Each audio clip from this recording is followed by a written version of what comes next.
মোরা আগের পর্বে কইছিলাম বাস্তব হাঁসের ছাও ধরতে গেছিল, কিন্তু হাঁসের ছাও ধরতে তো সে পারে না, সে তো ব্যর্থ হয়েছে।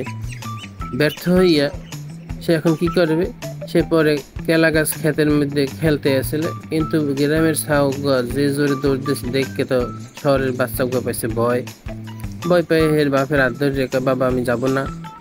কিছুক্ষণ পর দেখা গেল যে তার মায় খেতে শালগম তুলতে আসলে, শালগম দেওয়ার পরে যদি এই শালগম গুলা আর একটু বড় হইতে, শালগম দেওয়ার পর সে শালগম তুললো এবং সে খুব আনন্দ পাইতে আছে শহর থেকে এসে।